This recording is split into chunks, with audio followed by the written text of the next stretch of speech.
Welcome to Business Innovators Radio, featuring industry influencers and trendsetters sharing proven strategies to help you build a better life right now. Hi, this is Tammy Patzer, and I'm excited today to introduce you to our guest, Tara Lynn Foster. Tara is a veteran of the corporate and consulting world, having spent the majority of her time working in or consulting with financial services organizations. Tara was able to take on multiple roles while working for one of the largest commercial and retail financial institutions.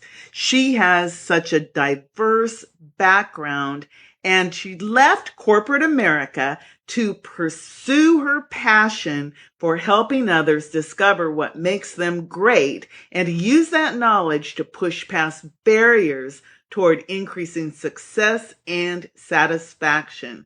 Tara is the mother of 3 energetic, delightful, and frighteningly smart kids and the wife of one amazing husband. She's told me that she feels blessed to call them her family and to make Charlotte, North Carolina, her home. Welcome, Tara. Thank you so much, Tammy. I'm so pleased to be with you today. Great. I was looking at your website and it was very interesting to me because you're also the writer of a blog called How You Slice It, and you use some pie references. So first of all, can you tell me a little bit about who you help and what is the slice of pie reference all about? Sure, I'd love to. I love to help working women who are working outside the home, professionals that are typically between the ages of 30 and 50. They're women who have really found their stride in their careers and are feeling really successful.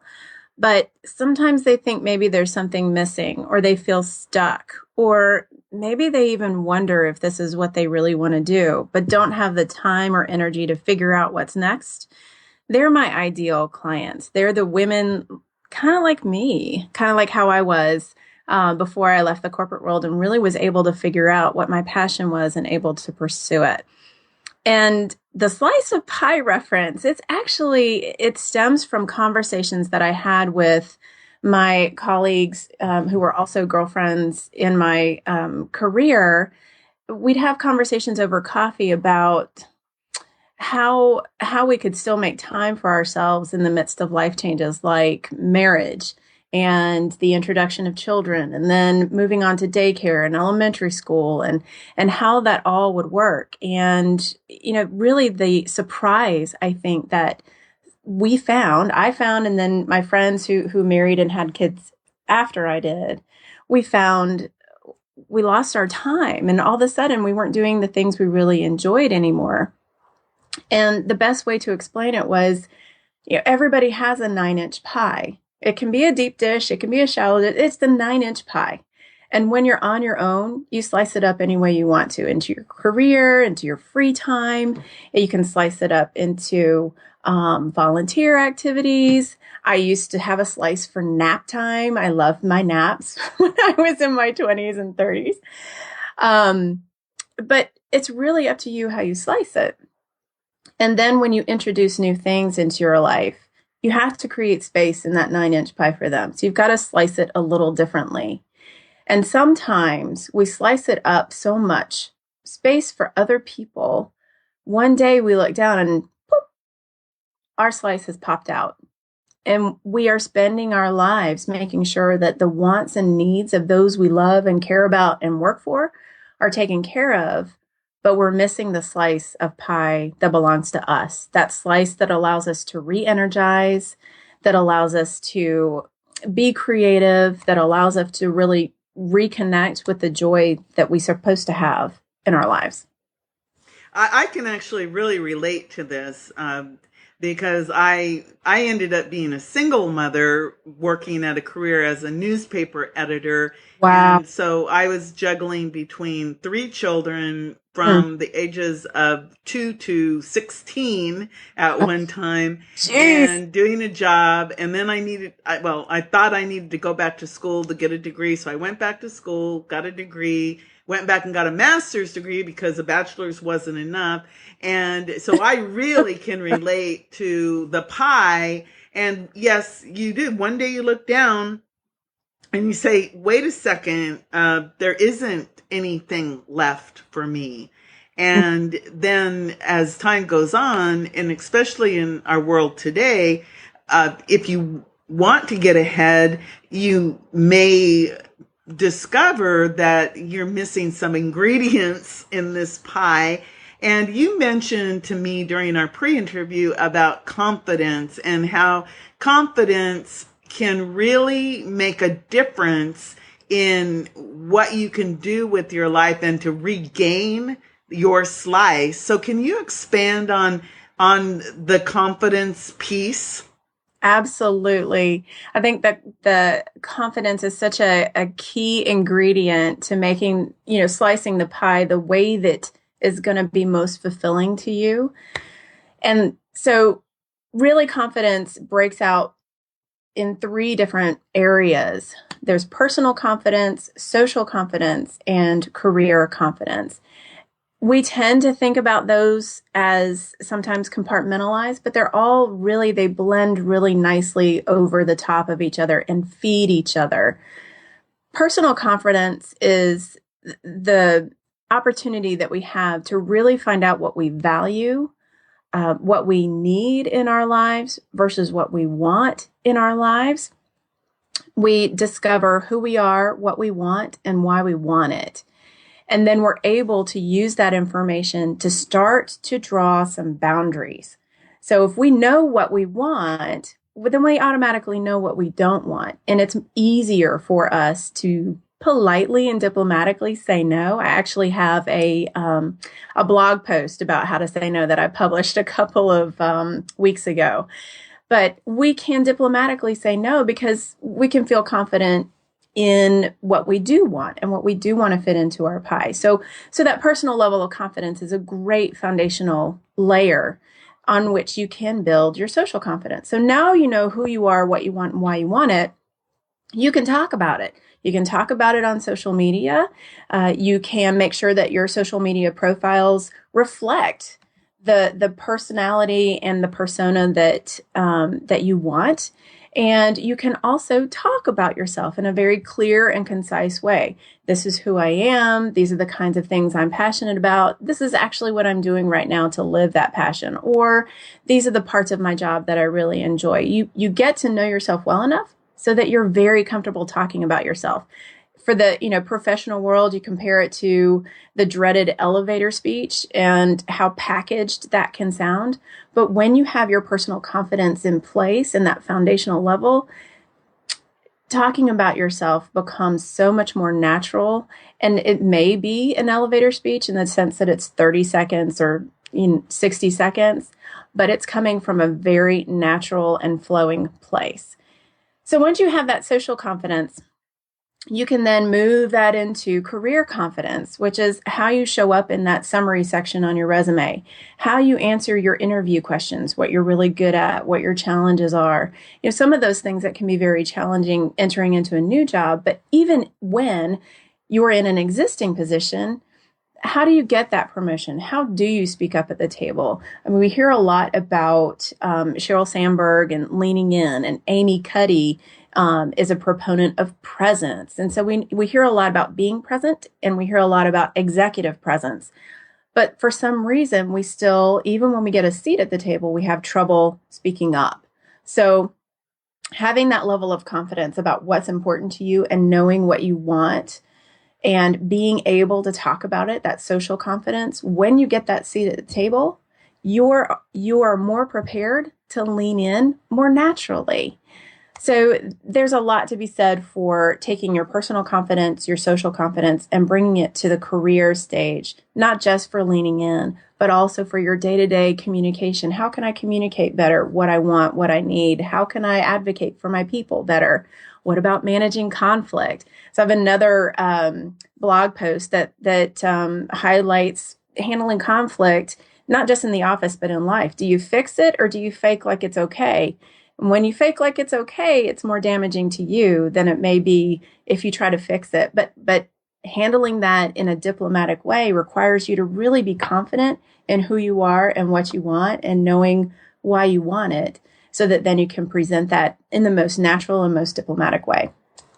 Wow, confidence. The way that you've outlined it, it really makes a lot of sense to me because I look back at my career. I used to manage about 10 different newspaper reporters and photographers when I was an editor. So, you're dealing with, everything from, I have to send you out to cover a murder, look, we have to deal with that or you didn't get your assignment done on time, now we've missed our deadline and there are consequences to that because obviously if you didn't get your story in, the paper goes without the story. Right. So different things. But this confidence is so important because I have been in many situations where I actually was the sole woman in an executive environment. Actually, and this dates me, back in the 80s, there were two of us. We worked for Thompson newspapers, two women out of 300 editors. In the Wow. managing editor division, there were two of us. It was me and a woman from Minnesota. And it was like, think about that it is just such a different dynamic. Yes. So what the women you work with, are they typically still in the corporate world or are they making transitions to become entrepreneurs? Typically, where are they in their growth process? Well, the women I work with, they span from women who are well, let me rephrase.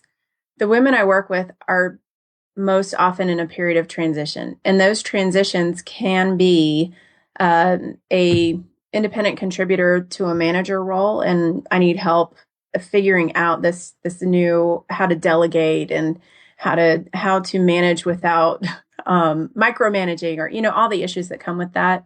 It can also be folks who are in a transition point of just having children and trying to figure out how to balance everything the way that they want to, and how to balance following your heart and in your family and following your heart in your career, because just because we have kids doesn't mean that our career drive goes away.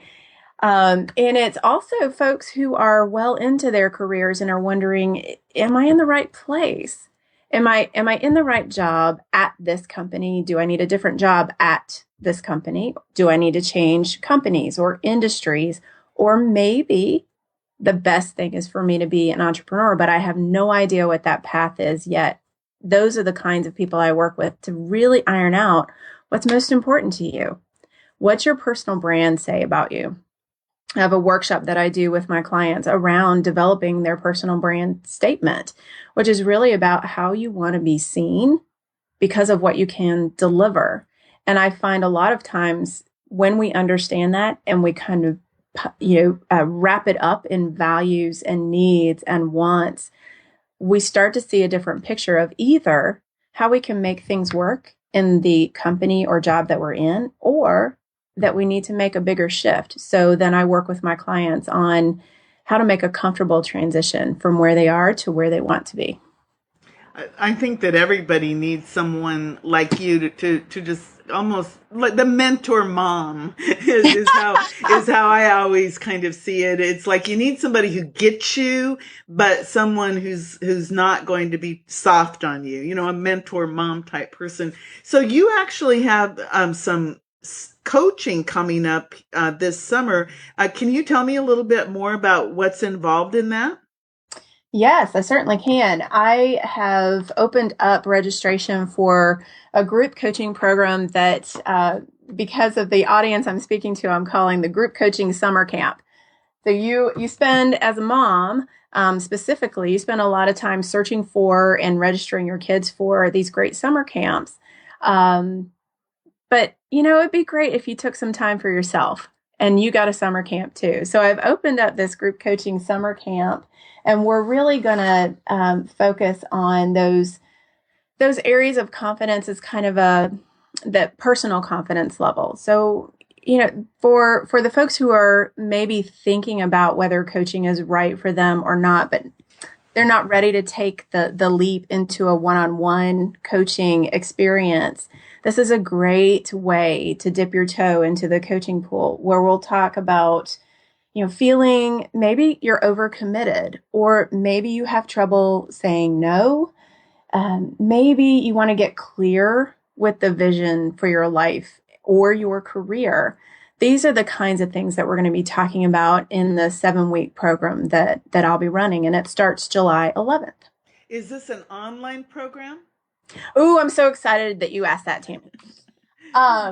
I'm excited because traditionally coaching takes place face to face or over the phone, and especially for working women and working moms, having that travel time, that commute time between, hurrying up to get out of work, to get to the place where the coaching is taking place, and then to get back home. You may be dealing with babysitters. You may be dealing with to-dos that you have to get away from. I wanted to make this experience as easy as possible and also as accessible as possible to folks who are not in the Charlotte area. So we will be doing it online, but we will be doing it face to face. So we'll be doing video conferencing through an application called Zoom. I don't know if you're familiar. Yes, Zoom is a great application.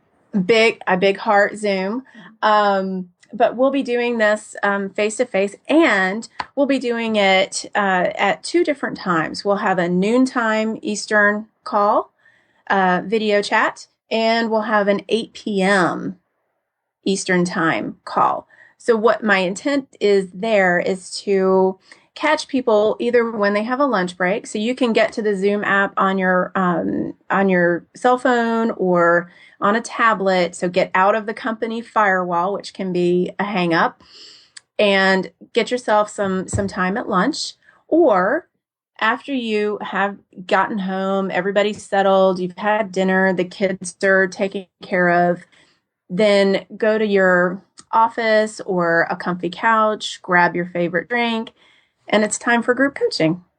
Oh, that's really wonderful. So during the group coaching, you're really going to be working on helping people get to their personal why so that they can figure out this stuff. And I really like the idea of having 2 different times. Like, you're absolutely right. If somebody's working, between noon and 1 is the ideal time, because that is the traditional time that you do have a lunch hour. And then at night, 8 o'clock, you still have energy. I mean, right. Because it takes a lot of energy to be who you are and who I am, and all of the people we're talking to. Because if they can relate to this conversation, they know that your summer group coaching is ideal for them, because you're busy, you have a lot of responsibilities, and maybe you have noon available, maybe 8 p.m. works better. So that's really, really good. I'm actually looking at your application, and part of the application is everyone has to give 3 things they struggle with. I think that's a really interesting question, because if you would ask yourself that question, what are the 3 top things I'm struggling with, then it makes it so that when they come to your group coaching, you can tailor that to the top struggles, and then also address, maybe somebody has a unique struggle, so they can have those addressed too. So I really think that those are really good questions. So if somebody wants to find out more about you and your services, or go sign up for the summer what is it? Summer camp?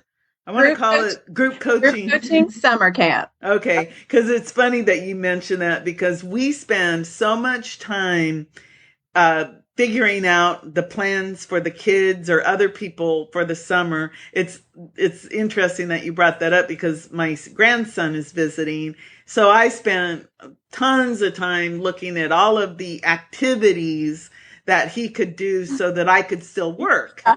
And so right now, every day he's visiting, he spends a half a day at an art camp with an internationally known artist. So he's getting this phenomenal experience with a wildlife artist. I get time to do my work, and he actually wants to go back again for a second session. So that seemed to be the right choice. So very interesting. So where can we get more information?